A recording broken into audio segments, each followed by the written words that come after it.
जय हिंद दोस्तों, स्वागत है एक बार फिर से आपके अपने YouTube चैनल स्टडी प्लेटफॉर्म में। दोस्तों आज हम लोग घटना चक्र के आधुनिक भारत के इतिहास की सीरीज को आगे बढ़ाते हुए एक बहुत ही महत्वपूर्ण टॉपिक भारतीय राष्ट्रीय कांग्रेस और उससे संबंधित प्रश्नों को देखने वाले हैं। दोस्तों इससे पहले मैंने दोस्तों घटना चक्र के आधुनिक भारत से रिलेटेड करीब 10 वीडियो को बनाकर प्लेलिस्ट में डाल दिया है। तो अभी तक जिन लोगों ने उन सारे वीडियो को नहीं देखा है तो कृपया कर जाकर उसे देख लें। वीडियो स्टार्ट करने से पहले दोस्तों आपसे एक छोटी सी रिक्वेस्ट है कि अगर आप हमारे चैनल पर पहली बार आए हैं तो चैनल को सब्सक्राइब कर ले, बेल आइकन को प्रेस कर ले ताकि नई वीडियो की नोटिफिकेशन आपको समय समय पर मिलती रहे। साथ ही साथ अगर ये वीडियो आपको पसंद आए दोस्तों तो प्लीज़ इसे ज़्यादा से ज़्यादा लाइक करें और अपने दोस्तों के साथ शेयर करें। तो चलिए आज के फर्स्ट क्वेश्चन के साथ इस डिस्कशन को स्टार्ट करते हैं। दोस्तों फर्स्ट क्वेश्चन है दोस्तों, भारतीय राष्ट्रीय कांग्रेस की स्थापना की थी। तो दोस्तों आपको ध्यान रखना है भारतीय राष्ट्रीय कांग्रेस की स्थापना किसने की थी दोस्तों। तो A.O. ह्यूम ने भारतीय राष्ट्रीय कांग्रेस की स्थापना की थी दोस्तों। कब? तो याद रखना है 1885 ईस्वी में। और उस समय कौन थे दोस्तों गवर्नर जनरल? तो याद रखना है लॉर्ड डफरिन। डफरिन जो थे दोस्तों उस समय गवर्नर जनरल थे। तो ये भी पॉइंट आपको ध्यान में रखना है। या वायस राय कौन थे? तो लॉर्ड डफरिन। तो इसका राइट आंसर क्या हो जाएगा? ए। अब इससे महत्वपूर्ण फैक्ट्स को देख लेते हैं दोस्तों। तो दोस्तों आपको ध्यान में रखना है कि एलन ऑक्टेवियन ह्यूम भारतीय सिविल सेवा के सेवानिवृत्त ब्रिटिश अधिकारी थे। ये शिमला में बस गए थे। 1884 ईस्वी में इन्होंने भारतीय राष्ट्रीय संघ की स्थापना की। याद रखना है कि भारतीय राष्ट्रीय संघ की स्थापना कब किया गया था? तो 1884 ईस्वी में A.O. ह्यूम के द्वारा, जो कि भारतीय राष्ट्रीय कांग्रेस का अग्रदूत था।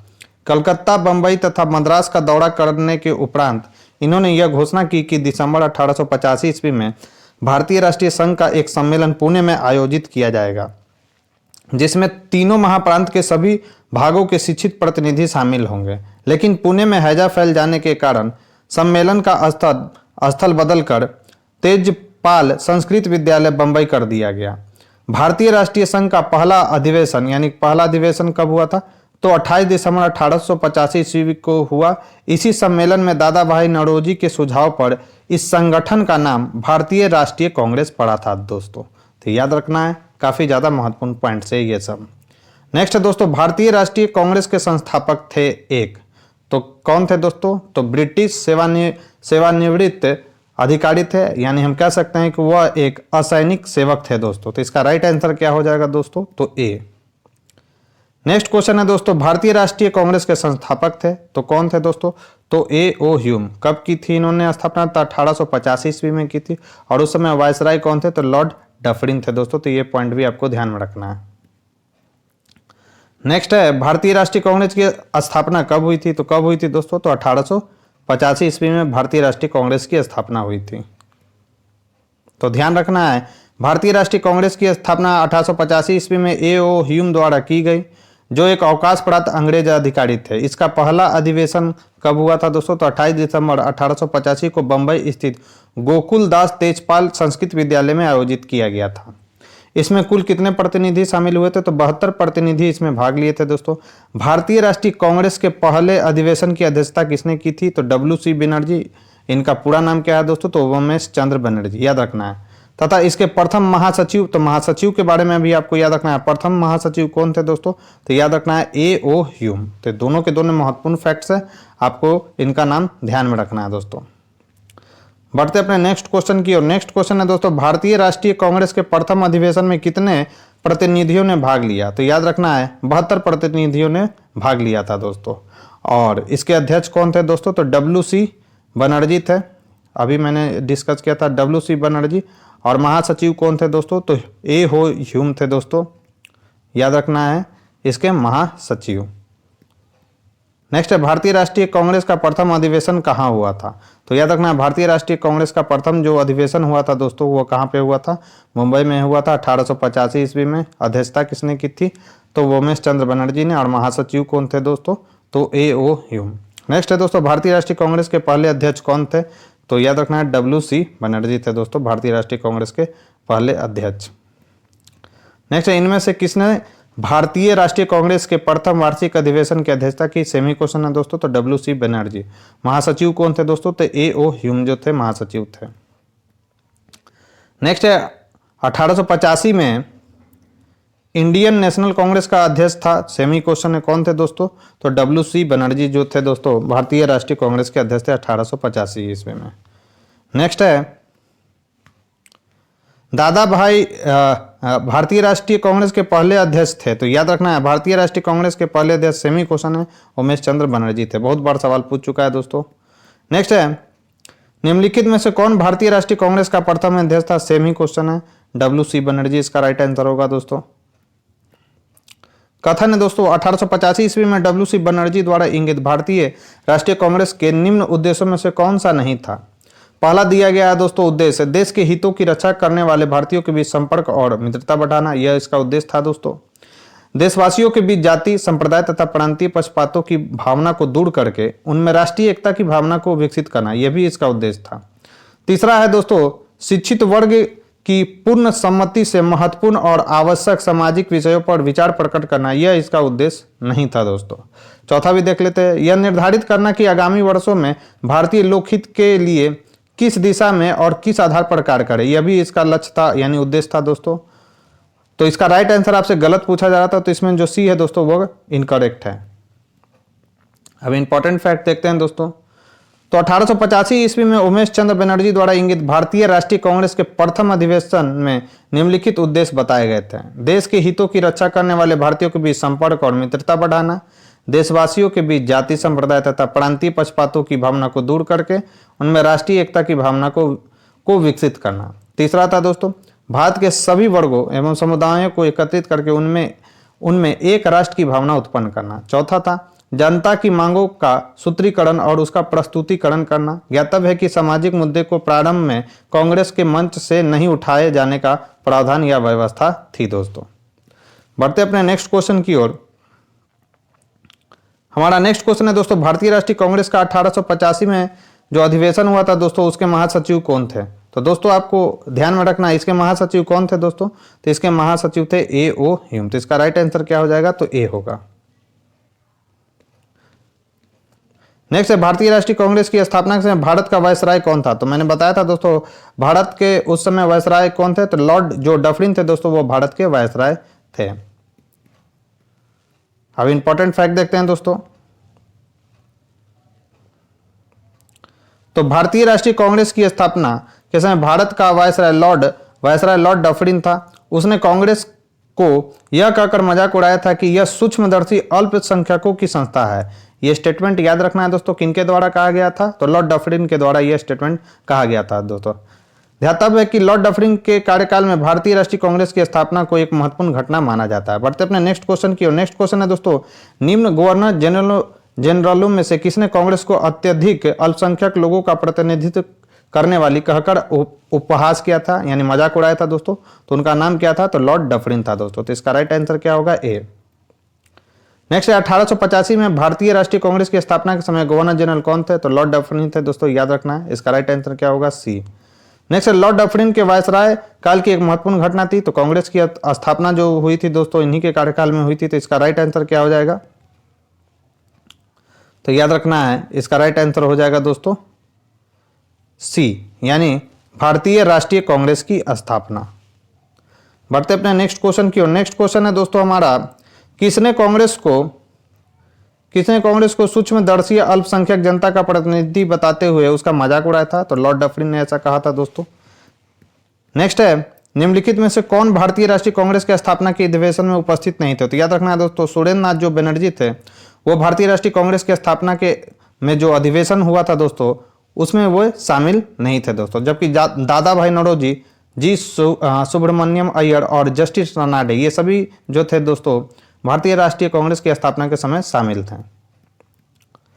तो 1876 ईस्वी में बंगाल के युवा राष्ट्रवादियों ने सुरेंद्र नाथ बनर्जी और आनंद मोहन बोस के नेतृत्व में इंडियन एसोसिएशन का गठन किया। याद रखना है कि इंडियन एसोसिएशन का गठन किसने किया था दोस्तों? तो सुरेंद्र नाथ बनर्जी और आनंद मोहन बोस ने। कब किया था? तो 1876 ईस्वी में। दिसंबर 1883 ईस्वी में इंडियन एसोसिएशन ने अखिल भारतीय राष्ट्रीय सम्मेलन का आयोजन किया। दूसरा सम्मेलन दिसंबर 1885 में कलकत्ता में हुआ जिसकी अध्यक्षता सुरेंद्र नाथ बनर्जी ने की। यही कारण था कि अखिल भारतीय राष्ट्रीय सम्मेलन से जुड़े सुरेंद्र नाथ बनर्जी 1885 ईस्वी में भारतीय राष्ट्रीय कांग्रेस के स्थापना सत्र में शामिल नहीं हुए थे दोस्तों।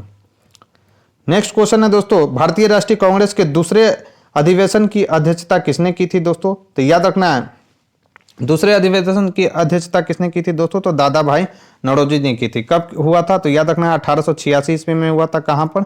तो कलकत्ता में हुआ था दोस्तों। और इसकी अध्यक्षता किसने की थी दोस्तों? तो दादा भाई नौरोजी ने की थी।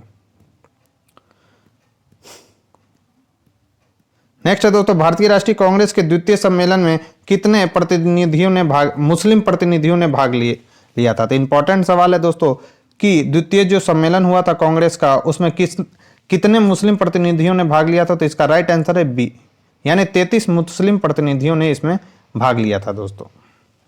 अब इंपॉर्टेंट फैक्ट देखते हैं, लेटेस्ट क्वेश्चन है दोस्तों।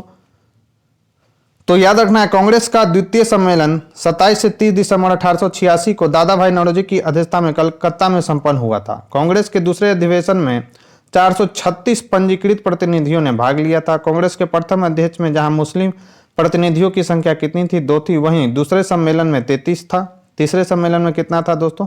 तो 81 था। और चौथे सम्मेलन में बढ़कर कितना हो गया था? तो 221 हो गया था। तो इंपॉर्टेंट सवाल है, याद रखना है आपको। नेक्स्ट है दोस्तों, कांग्रेस के लिए समर्थन प्राप्त करने के लिए 1889 ईस्वी में एक समिति स्थापित की गई। निम्न में से उस समिति का सभापति था? तो याद रखना दोस्तों, विलियम जो डिग्बी थे उस समिति के सभापति थे दोस्तों। तो इसका राइट आंसर क्या हो जाएगा? William Digby. इंपॉर्टेंट फैक्ट देख लेते हैं। तो कांग्रेस के लिए समर्थन प्राप्त करने के उद्देश्य से जुलाई 1889 ईस्वी में लंदन में विलियम डिग्बी की अध्यक्षता में ब्रिटिश कमेटी ऑफ इंडिया की स्थापना की गई थी।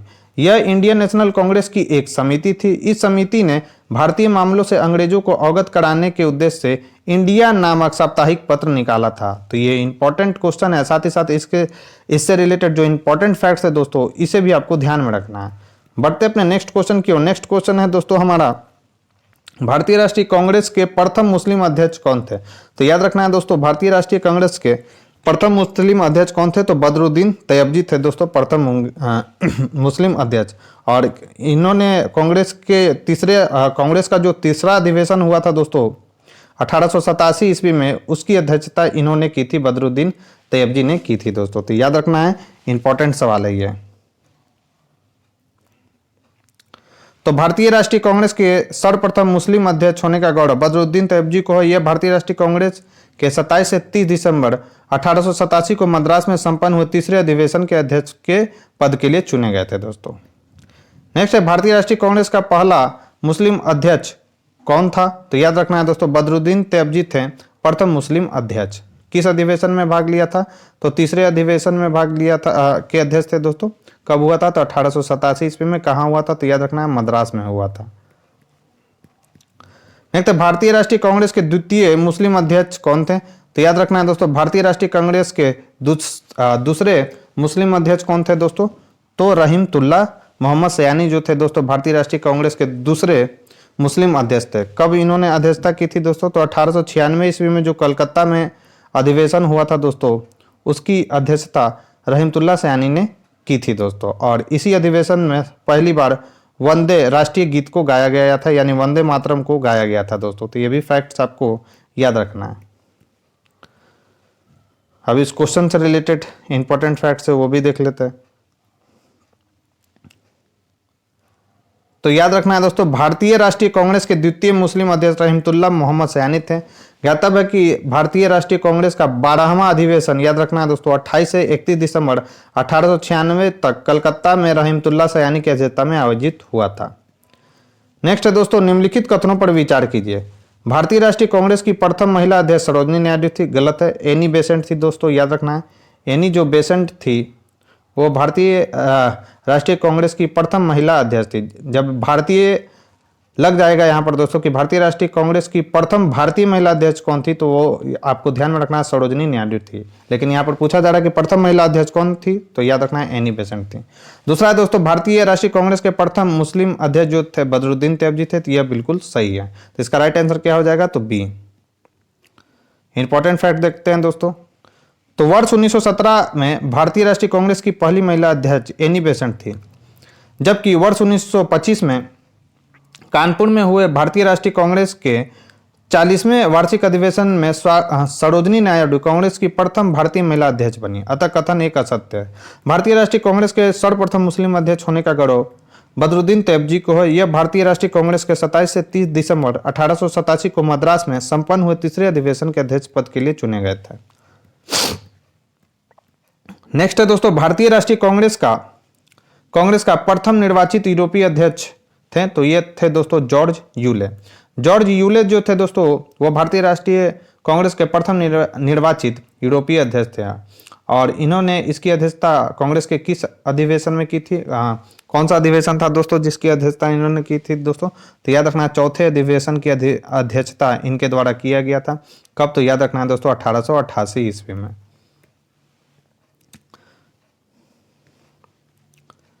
नेक्स्ट, निम्न में से कौन एक भारतीय राष्ट्रीय कांग्रेस से कभी संबंध नहीं रहे? तो याद रखना है दोस्तों, फिरोज शाह मेहता, हकीम अजमल खान अब्दुल गफ्फार खान, ये सब जो हैं दोस्तों भारतीय राष्ट्रीय कांग्रेस से संबंध रहे हैं, जबकि सर सैयद अहमद खान जो हैं दोस्तों भारतीय राष्ट्रीय कांग्रेस से संबंध नहीं रहे हैं दोस्तों। तो इसका राइट आंसर क्या हो जाएगा? तो डी।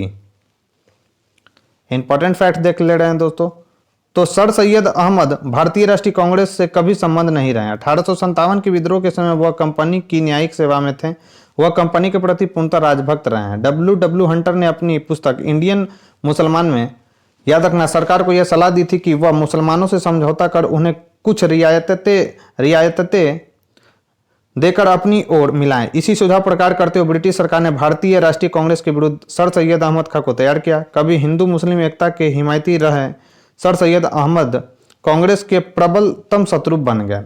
अंग्रेजों के प्रति निष्ठा व्यक्त करने के लिए उन्होंने राजभक्त मुसलमान पत्रिका का प्रकाशन प्रारंभ किया तथा बनारस के राजा शिव प्रसाद के सहयोग से देशभक्त एसोसिएशन की स्थापना की। उन्होंने अपने विचारों का प्रचार तहजीब उल अखलाक पत्रिका द्वारा किया। 1875 ईस्वी में अलीगढ़ में उन्होंने एक मुस्लिम एंग्लो ओरिएंटल स्कूल की स्थापना की। तो ये डेट भी याद रखना है आपको, जहाँ पाश्चात्य विषय तथा विज्ञान और मुस्लिम धर्मशास्त्रों दोनों ही पढ़ाए जाते थे। दोस्तों, अगर ये वीडियो आपको पसंद आ रही हो, वीडियो का कंटेंट अगर आपको पसंद आ रहा हो, तो प्लीज़ इस वीडियो को ज़्यादा से ज़्यादा लाइक कर दीजिएगा और अपने दोस्तों के साथ शेयर कर दीजिएगा। अगर कोई स्टूडेंट्स हमारे चैनल पर पहली बार हैं तो चैनल को सब्सक्राइब कर लीजिएगा, बेल आइकन को प्रेस कर लीजिएगा ताकि नई वीडियो की नोटिफिकेशन आपको समय समय पर मिलती रहे। बढ़ते हैं अपने नेक्स्ट क्वेश्चन की ओर। नेक्स्ट क्वेश्चन है दोस्तों हमारा, निम्न में से कौन भारतीय राष्ट्रीय कांग्रेस का अध्यक्ष कभी नहीं चुना गया? तो दोस्तों आपको ध्यान में रखना है कौन अध्यक्ष कभी नहीं चुने गए हैं दोस्तों, तो वे हैं बाल गंगाधर तिलक। बाल गंगाधर तिलक जो है दोस्तों भारतीय राष्ट्रीय कांग्रेस के कभी भी अध्यक्ष चुने नहीं गए थे। याद रखना, इंपॉर्टेंट, बहुत बार 6, 8 और 7 में पूछा गया है, तो आगामी एग्जाम में भी पूछने की इसकी संभावना काफ़ी ज़्यादा है दोस्तों।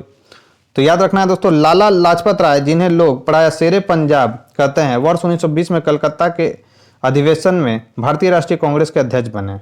वे अनहैप्पी इंडिया के लेखक थे। श्रीमती एनी बेसेंट आंग्ल आयरलैंड से थी। वे वर्ष 1907 से 1933 तक थियोसॉफिकल सोसाइटी की प्रधान रहीं। वर्ष 1916 में होम रूल लीग का गठन किया तथा वर्ष 1917 में भारतीय राष्ट्रीय कांग्रेस की पहली महिला अध्यक्ष बनी। मोतीलाल नेहरू वर्ष 1919 और वर्ष 1928 में कांग्रेस के अध्यक्ष रहे तथा याद रखना है दोस्तों, जनवरी 1923 में उन्होंने स्वराज पार्टी का गठन किया। तिलक महाराष्ट्र के चितपावन ब्राह्मण थे। उन्होंने केसरी तथा मराठा का संपादन किया। स्वराज हमारा जन्मसिद्ध अधिकार है का प्रसिद्ध नारा दिया, किंतु वे कांग्रेस के अध्यक्ष कभी नहीं रहे थे दोस्तों। नेक्स्ट क्वेश्चन है, निम्न में से किसने कभी भी भारतीय राष्ट्रीय कांग्रेस के किसी भी अधिवेशन की अध्यक्षता नहीं की? तो वे थे दोस्तों बाल गंगाधर तिलक। तो इसका राइट आंसर क्या हो जाएगा? तो बी। नेक्स्ट है, लाल बाल और पाल त्रिगुट का कौन व्यक्ति भारतीय राष्ट्रीय कांग्रेस का अध्यक्ष हुआ? तो याद रखना है दोस्तों, वे थे लाला लाजपत राय। लाला जो लाजपत राय थे दोस्तों, वे लाल बाल पाल के नाम से फेमस थे। तो उसमें लाल जो शब्द है दोस्तों, वो लाला लाजपत राय को इंगित करता है। और ये जो थे दोस्तों लाल बाल पाल में से यही एक व्यक्ति थे दोस्तों, ये त्रिगुट में, जिन्होंने भारतीय राष्ट्रीय कांग्रेस की अध्यक्षता की थी। तो इसका राइट आंसर क्या हो जाएगा दोस्तों? तो ए। नेक्स्ट है दोस्तों, निम्न में से कौन भारतीय कांग्रेस की अध्यक्ष रही हैं? तो याद रखना है दोस्तों, एनी बेसेंट जो है दोस्तों 1917 ईस्वी में जो कलकत्ता में अधिवेशन हुआ था दोस्तों, उसकी अध्यक्षता एनी बेसेंट ने की थी दोस्तों। और ये प्रथम महिला थी दोस्तों कांग्रेस की अध्यक्षता करने वाली। नेक्स्ट है, निम्न में से किस अधिवेशन के लिए कांग्रेस ने पहली बार एक महिला को अध्यक्ष चुना? तो याद रखना है दोस्तों, इसका राइट आंसर क्या हो जाएगा? तो कलकत्ता अधिवेशन। तो इसका राइट आंसर ए हो जाएगा। और वो महिला कौन थी दोस्तों? तो एनी बेसेंट। नेक्स्ट है अखिल भारतीय कांग्रेस की प्रथम महिला अध्यक्ष थी। तो याद रखना अखिल भारतीय कांग्रेस की प्रथम महिला अध्यक्ष एनी बेसेंट थी। किस अधिवेशन में इनको बनाया गया था दोस्तों? तो 1917 ईस्वी में जो कलकत्ता में अधिवेशन हुआ था दोस्तों, उसकी अध्यक्षता इन्होंने की थी। नेक्स्ट है निम्न में से कौन भारतीय राष्ट्रीय कांग्रेस की प्रथम महिला अध्यक्ष थी? तो सेमी क्वेश्चन है, कौन थी दोस्तों? तो श्रीमती एनी बेसेंट थी। अगर भारतीय पूछा जाए तो कौन हो जाएगा? तो श्रीमती एनी बेसेंट। किस अधिवेशन की? तो याद रखना दोस्तों 1925 ईस्वी में कानपुर में जो अधिवेशन हुआ था उसकी अध्यक्षता किसने की थी दोस्तों? तो श्रीमती सरोजिनी नायडू ने की थी दोस्तों। नेक्स्ट है भारतीय राष्ट्रीय कांग्रेस की प्रथम महिला अध्यक्ष कौन थी? सेम क्वेश्चन है, एनी बेसेंट। नेक्स्ट है भारतीय राष्ट्रीय कांग्रेस की प्रथम महिला अध्यक्ष कौन थी? तो प्रथम महिला अध्यक्ष कौन थी? तो श्रीमती एनी बेसेंट। नेक्स्ट है कांग्रेस की प्रथम महिला अध्यक्ष कौन थी? तो कांग्रेस की प्रथम महिला अध्यक्ष कौन थी? कांग्रेस की प्रथम भारतीय महिला अध्यक्ष कौन थी? तो सरोजिनी नायडू थी दोस्तों। मैंने आपको बताया कि 1925 ईस्वी में कानपुर में जो कांग्रेस का अधिवेशन हुआ था दोस्तों 40वां, उसकी अध्यक्षता सरोजिनी नायडू ने की थी दोस्तों। तो इसका राइट आंसर क्या होगा? सी। तो सरोजिनी नायडू प्रख्यात कवित्री और राष्ट्रवादी नेत्री थी। वर्ष 1925 में कानपुर में हुए भारतीय राष्ट्रीय कांग्रेस के 40वें वार्षिक अधिवेशन में वो कांग्रेस की प्रथम महिला अध्यक्ष बनी। यह महात्मा गांधी की विश्वास पात्र और निष्ठावान सहयोगी थी।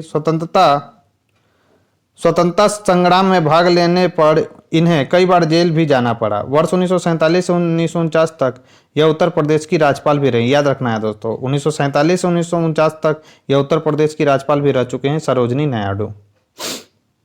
नेक्स्ट है इंडियन नेशनल कांग्रेस की प्रथम भारतीय महिला अध्यक्ष कौन थी? तो थी दोस्तों सरोजिनी नायडू। कब बनी थी? इसकी अध्यक्षता उन्होंने कब की थी दोस्तों? तो 1925 ईस्वी में कलकत्ता में अधिवेशन हुआ था 40वां कांग्रेस का, उसकी अध्यक्षता इन्होंने की थी दोस्तों। नेक्स्ट निम्नलिखित कथनों पर विचार कीजिए। भारतीय राष्ट्रीय कांग्रेस का प्रथम अधिवेशन कलकत्ता में हुआ। तो याद रखना यह गलत है, बॉम्बे में हुआ था।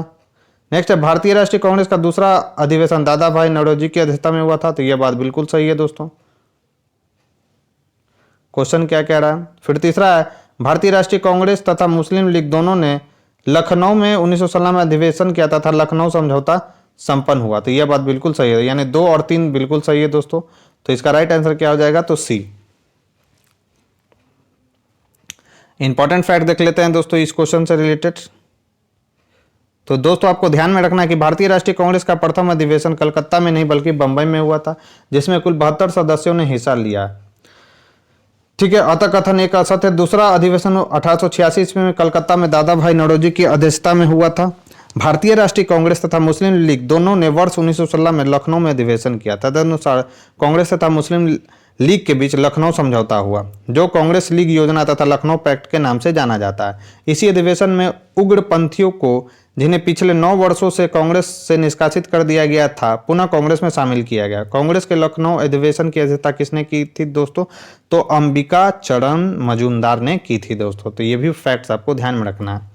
नेक्स्ट है दोस्तों भारतीय राष्ट्रीय कांग्रेस का 27वां अधिवेशन किस स्थान पर हुआ था? तो याद रखना है दोस्तों पटना के बांकीपुर में जो है दोस्तों भारतीय राष्ट्रीय कांग्रेस का 27वां अधिवेशन हुआ था। तो इसका सटीक आंसर क्या हो जाएगा दोस्तों? हालांकि यहाँ पटना भी है, बांकीपुर में भी है दोस्तों। तो इसमें टिक आउट किसको करेंगे? तो डी को करेंगे।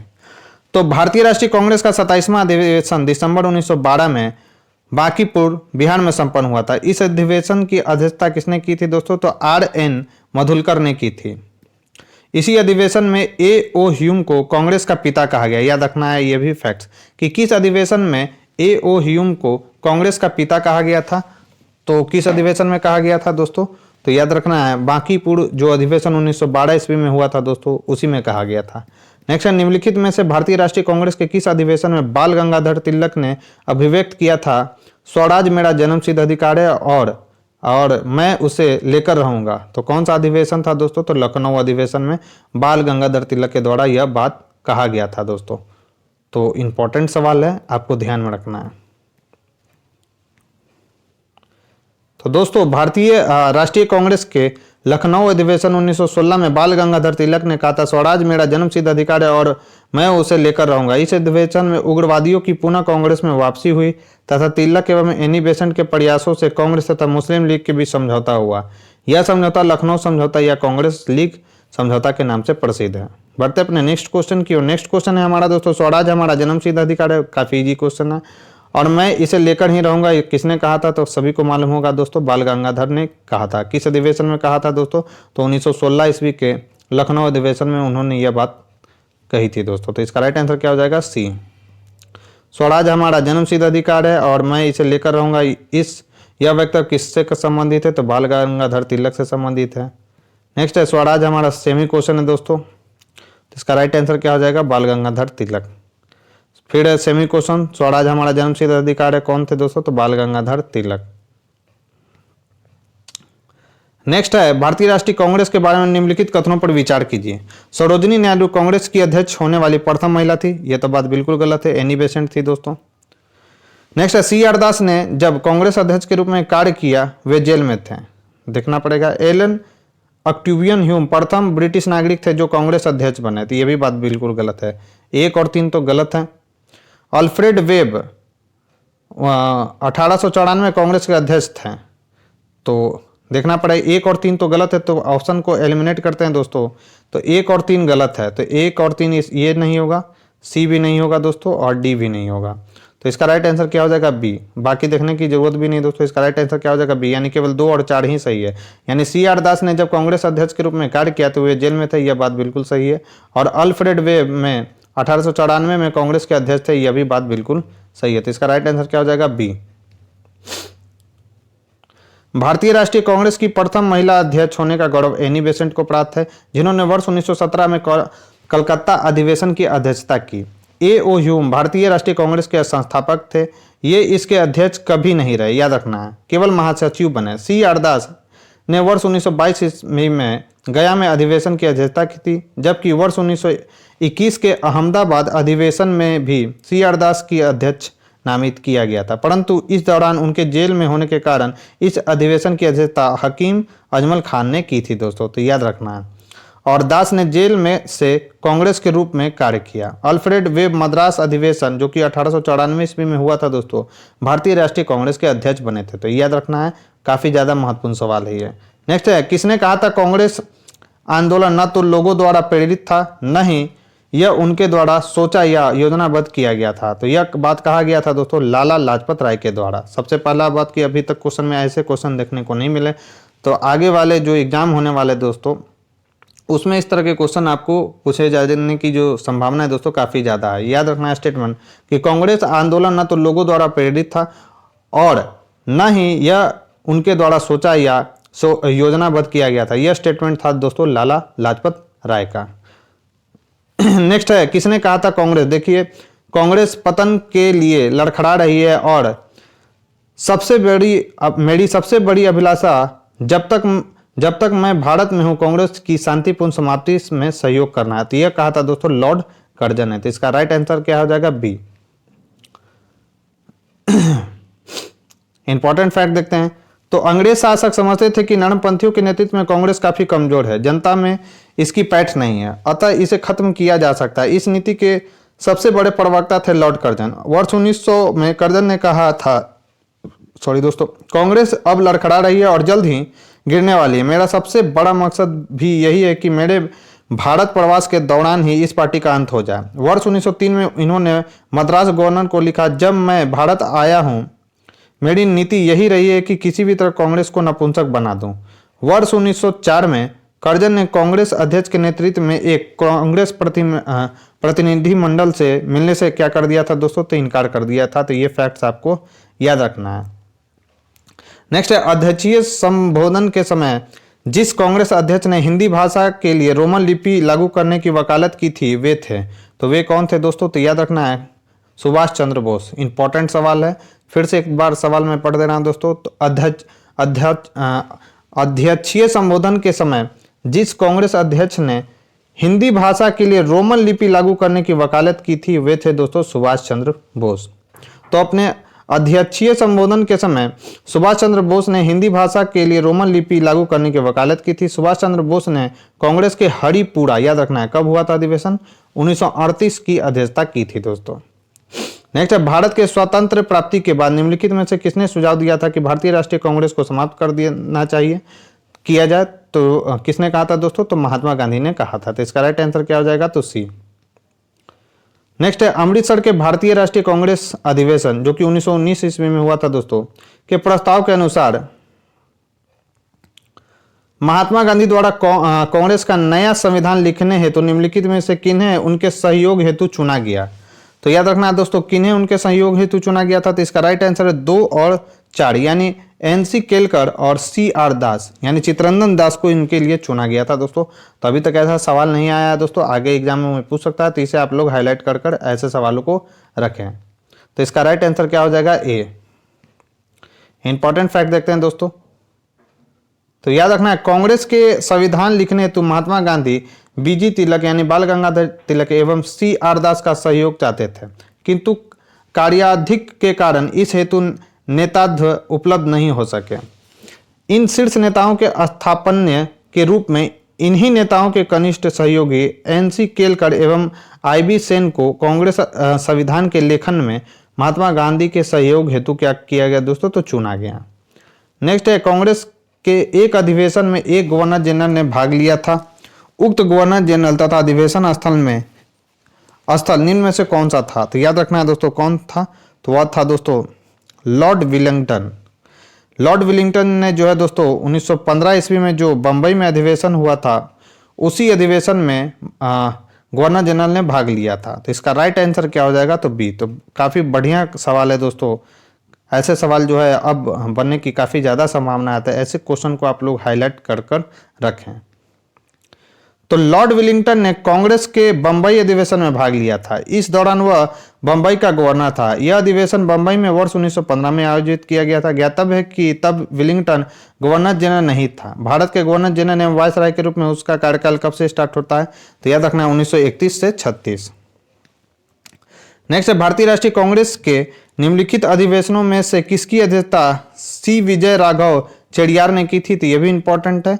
तो नागपुर अधिवेशन की अध्यक्षता जो कि 1920 ईस्वी में हुई थी दोस्तों, उसकी अध्यक्षता C विजय राघव चेड़ियार ने की थी। तो इसका राइट आंसर क्या हो जाएगा दोस्तों? तो बी। इंपॉर्टेंट देख लेते हैं फैक्ट। तो C विजय राघव चेड़ियार ने भारतीय राष्ट्रीय कांग्रेस के नागपुर अधिवेशन जो कि 1920 में हुई थी दोस्तों, उनकी अध्यक्षता उन्होंने की थी। लखनऊ अधिवेशन की अध्यक्षता अंबिका चंद्र मजूमदार ने की थी, जबकि गया अधिवेशन की अध्यक्षता किसने की थी दोस्तों? तो चित्तरंजन दास ने की थी। नागपुर अधिवेशन की अध्यक्षता में ही सदस्यता शुल्क कितना किया गया था? तो 4 आना किया गया था, ताकि गरीब से गरीब व्यक्ति भी कांग्रेस से क्या कर सके दोस्तों? तो जुड़ सके। नेक्स्ट, निम्नलिखित में से किस अधिवेशन में कांग्रेस ने पहली बार भारतीय रियासतों के प्रति अपनी नीति घोषित की थी? तो वह अधिवेशन था दोस्तों नागपुर अधिवेशन। काफी महत्वपूर्ण सवाल है, आपको ध्यान में रखना है कि किस अधिवेशन में कांग्रेस ने पहली बार भारतीय रियासतों के प्रति अपनी नीति घोषित की थी? तो वह था दोस्तों नागपुर अधिवेशन जो कि 1920 ईस्वी में हुआ था। और इसकी अध्यक्षता किसने की थी? तो ऊपर इसकी अध्यक्षता भी आपको याद रखना है। इसके अध्यक्ष कौन थे दोस्तों? तो C विजय राघव चेड़ियार थे इसके अध्यक्ष। तो ध्यान रखेंगे दोस्तों, वर्ष 1920 में भारतीय राष्ट्रीय कांग्रेस ने अपने नागपुर अधिवेशन में रियासतों के प्रति अपनी नीति की घोषणा करते हुए उनके शासकों से यह मांग की कि प्रजा को पूर्ण उत्तरदायी सरकार दी जाए। नेक्स्ट क्वेश्चन है, निम्नलिखित कथनों में से कौन से कथन सत्य हैं? कांग्रेस के नागपुर अधिवेशन के पश्चात प्रांतीय कांग्रेस समिति का गठन भाषाई आधार पर किया गया था। दूसरा, वर्ष 1948 में कांग्रेस ने भाषाई आधार पर प्रांतों के गठन की मांग को अस्वीकार कर दिया। तो इसका राइट आंसर है दोस्तों ए और बी दोनों सही है। यानी कांग्रेस के नागपुर अधिवेशन के पश्चात भारतीय राष्ट्रीय कांग्रेस समिति का गठन भाषाई आधार पर किया गया था, यह बात बिल्कुल सही है। और वर्ष 1948 में कांग्रेस ने भाषाई आधार पर प्रांतों के गठन की मांग को अस्वीकार कर दिया, यह भी बात बिल्कुल सही है। तो इसका राइट आंसर क्या हो जाएगा? तो डी। तो वर्ष 1922 ईस्वी में कांग्रेस के नागपुर सत्र में भाषाई आधार पर प्रांतीय कांग्रेस समिति के गठन को मंजूरी प्रदान की गई थी, लेकिन स्वतंत्रता के उपरांत वर्ष 1948 में भाषा के आधार पर प्रांतों के पुनर्गठन की मांग कांग्रेस ने ठुकरा दी थी, याद रखना है। नेक्स्ट है, 1922 में गया के इंडियन नेशनल कांग्रेस के अधिवेशन की अध्यक्षता किसने की थी दोस्तों? तो किसने की थी? तो चित्तरंजन दास ने की थी दोस्तों। 1922 ईस्वी में बिहार के गया में जो कांग्रेस का अधिवेशन हुआ था उनकी अध्यक्षता चित्तरंजन दास ने की थी। तो वर्ष 1922 में जेल से छूटने के बाद चित्तरंजन दास को गया में कांग्रेस सम्मेलन का निर्वाचित अध्यक्ष घोषित किया गया। असहयोग आंदोलन की समाप्ति के बाद देशबंधु ने सभा प्रवेश कार्यक्रम के जरिए जैसे सभाओं के भीतर से असहयोग भारतीय राजनीति को नया आयाम देने का प्रयास किया, परंतु सी राजगोपालाचारी, वल्लभ भाई पटेल, डॉक्टर राजेंद्र प्रसाद, एनजी रंगा, आयंगर आदि नेताओं ने परिषद में प्रवेश करने की नीति का विरोध किया। इस अधिवेशन में काउंसिल में प्रवेश न लेने का प्रस्ताव पारित हुआ। फलस्वरूप चित्तरंजन दास ने त्यागपत्र दे दिया। इसके उपरांत उन्होंने कांग्रेस के भीतर से स्वराज पार्टी की स्थापना की। नेक्स्ट क्वेश्चन है दोस्तों, निम्नलिखित में से किसने अखिल भारतीय हरिजन सेवक संघ की 1932 में स्थापना की थी दोस्तों? तो याद रखना मोहनदास करमचंद गांधी जी ने दोस्तों, यानी MK गांधी जी ने अखिल भारतीय हरिजन सेवक संघ की स्थापना 1932 ईस्वी में की थी। तो इसका राइट आंसर क्या हो जाएगा? तो बी। नेक्स्ट है, नीचे उन व्यक्तियों की सूची दी गई है जो भारतीय राष्ट्रीय कांग्रेस के अध्यक्ष हुए। तिथि अनुसार उन्हें क्रमबद्ध कीजिए। नीचे दिए गए कूट का उपयोग कर अपना उत्तर दीजिए। महात्मा गांधी है दोस्तों, जवाहरलाल नेहरू है, वल्लभ भाई पटेल है और जवाहरलाल श्रीमती सरोजनी नायडू है। तो अध्यक्षता पूछा गया है दोस्तों, तो याद रखना है सबसे पहले अध्यक्ष कौन बने थे? तो सबसे पहले 1924 ईस्वी में कर्नाटक के बेलगांव में अध्यक्ष है कौन थे दोस्तों? तो महात्मा गांधी ने की थी। और 1925 ईस्वी में उसके बाद किसने की थी? तो सरोजनी नायडू ने, कानपुर में अधिवेशन हुआ था उसका। तो 1 और 4 होगा करेक्ट आंसर। उसके बाद वल्लभ भाई पटेल, उसके बाद जवाहरलाल नेहरू और लास्ट में कौन हो जाएगा दोस्तों? 1929 का जो लाहौर अधिवेशन हुआ था वो जवाहरलाल नेहरू के समय हुआ था। और 1931 ईस्वी में जो कराची में अधिवेशन हुआ था दोस्तों वो वल्लभ भाई पटेल के नेतृत्व में, मतलब उनकी अध्यक्षता जो है दोस्तों, उस अधिवेशन की अध्यक्षता वल्लभ भाई पटेल ने की थी। तो इसका राइट आंसर हो जाएगा दोस्तों सी। सभी का सभी फैक्ट जो थे दोस्तों इस क्वेश्चन से रिलेटेड मैंने आपको डिस्कस कर दिए। अब इसका भी इंपॉर्टेंट फैक्ट देख लिया जाए तो प्रसंगत कांग्रेस अध्यक्षों का अध्यक्षता वर्ष निम्न है। महात्मा गांधी ने केवल एक बार 1924 में कर्नाटक के बेलगांव अधिवेशन की अध्यक्षता की थी। सरोजनी नायडू ने 1925 में कानपुर में हुए भारतीय राष्ट्रीय कांग्रेस के 40वें वार्षिक अधिवेशन में कांग्रेस की प्रथम महिला अध्यक्ष बनी। जवाहरलाल नेहरू ने वर्ष 1929 में लाहौर, अप्रैल 1936 ईस्वी में लखनऊ तथा दिसंबर 1936 में फैजपुर अधिवेशन की अध्यक्षता की, जबकि पटेल ने 1931 में कराची अधिवेशन की की थी दोस्तों, तो अध्यक्षता की थी।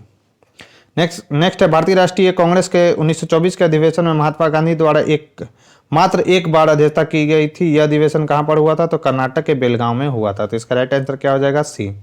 नेक्स्ट है, भारतीय राष्ट्रीय कांग्रेस का एकमात्र अधिवेशन जिसकी अध्यक्षता मोहनदास करमचंद गांधी ने की थी दोस्तों, तो वो कौन था? बेलगांव अधिवेशन, जो कि 1924 ईस्वी में हुआ था दोस्तों।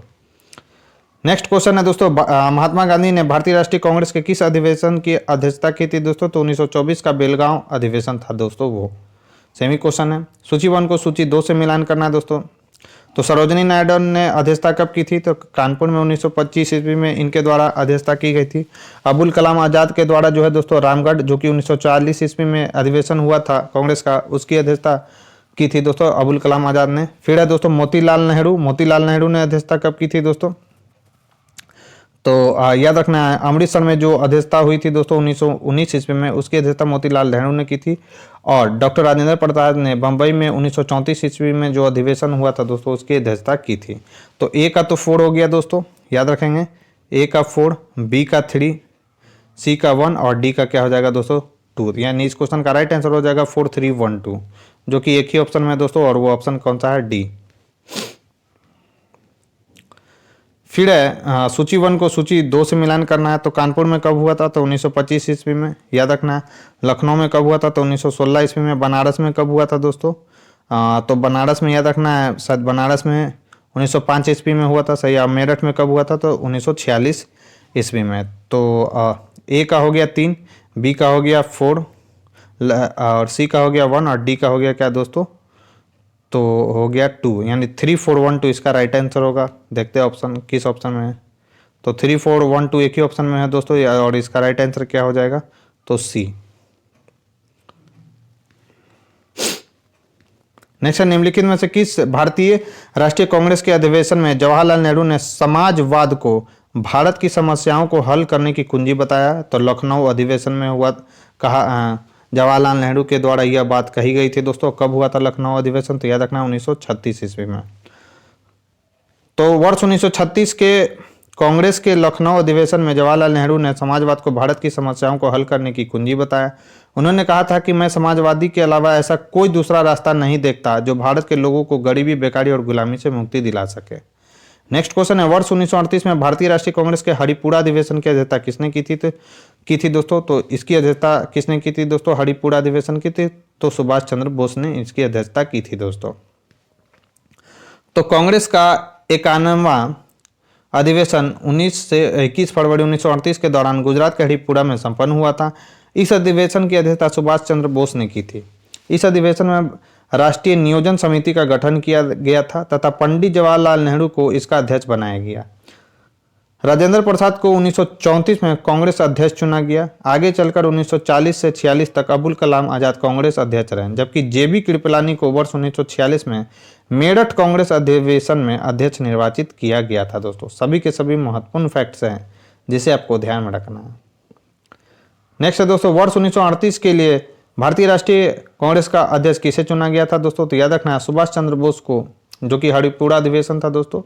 और कब हुआ था? 1938 ईस्वी में। और उसकी अध्यक्षता किसने की थी दोस्तों? तो सुभाष चंद्र बोस ने की थी। नेक्स्ट है, इनमें से कौन सबसे कम आयु में भारतीय राष्ट्रीय कांग्रेस के अध्यक्ष बनने वाले व्यक्ति थे? तो उनका नाम है दोस्तों अबुल कलाम आजाद। इसका राइट आंसर क्या हो जाएगा? बी। तो मौलाना अबुल कलाम आजाद वर्ष 1923 में दिल्ली में आयोजित भारतीय राष्ट्रीय कांग्रेस के विशेष सत्र में अध्यक्ष बनाए गए। वह भारतीय राष्ट्रीय कांग्रेस का अध्यक्ष पद धारण करने वाले सबसे कम उम्र के व्यक्ति थे। अबुल कलाम आजाद वर्ष 1940 से 46 तक लगातार 6 वर्षों तक भारतीय राष्ट्रीय कांग्रेस के अध्यक्ष रहे। आज़ादी के पूर्व सबसे लंबा कार्यकाल था इनका दोस्तों अबुल कलाम आजाद का। जवाहरलाल नेहरू कब से कब तक? 1800 इतना था दोस्तों ने 1889 से 1964 ईस्वी ने। वर्ष 1929 में कांग्रेस के लाहौर अधिवेशन की अध्यक्षता की। आनंद मोहन बोस ने 1898 ईस्वी में कांग्रेस के मद्रास अधिवेशन की अध्यक्षता की थी दोस्तों, जबकि भूपेंद्र नाथ बोस ने वर्ष 1914 में कांग्रेस के मद्रास अधिवेशन की अध्यक्षता की थी दोस्तों। फिर दोस्तों सूची 1 को सूची 2 से मिलान करना है। तो याद रखना है दोस्तों, सबसे पहले जो जानते हैं उसको मिला लेते हैं। तो सरोजिनी नायडू ने किसकी अध्यक्षता की थी दोस्तों? तो 1925 ईस्वी में कानपुर में जो अधिवेशन हुआ था उसकी अध्यक्षता सरोजिनी नायडू ने की थी। तो सी का तो दूसरा हो गया। सुभाष चंद्र बोस ने जो दोस्तों 1938 ईस्वी में जो हुआ था हरिपुरा में अधिवेशन, उसकी अध्यक्षता सुभाष चंद्र बोस ने की थी। तो सी का दूसरा हो गया दोस्तों और डी का 1 हो गया। तो सी का दूसरा और डी का 1 किस में है दोस्तों? तो सी का दूसरा डी का 1 एक ही ऑप्शन में, और वो ऑप्शन कौन सा है दोस्तों? तो सी में है। बाकी मुझे नहीं आता था, लेकिन इसी 2 ऑप्शन से, मतलब इसी 2 स्टेटमेंट से जो सूची मैं कॉलम मैच कराया दोस्तों, उसी से हमारा जो है आंसर मैच कर जा रहा है। अब 1 का 3 है, यानी याद रखना है डॉक्टर M.A. अंसारी जो है दोस्तों मद्रास में जो अधिवेशन हुआ था उसकी अध्यक्षता इन्होंने की थी। और पुरुषोत्तम दास टंडन ने का नासिक में जो अधिवेशन हुआ था दोस्तों उसकी अध्यक्षता की थी इन्होंने।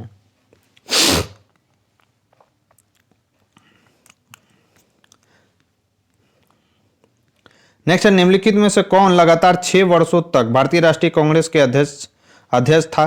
तो याद रखना है दोस्तों अबुल कलाम आजाद थे दोस्तों। भारतीय राष्ट्रीय कांग्रेस के लगातार 6 वर्षों तक इसके अध्यक्ष रह चुके हैं। कब से कब तक? तो 1940 से 46।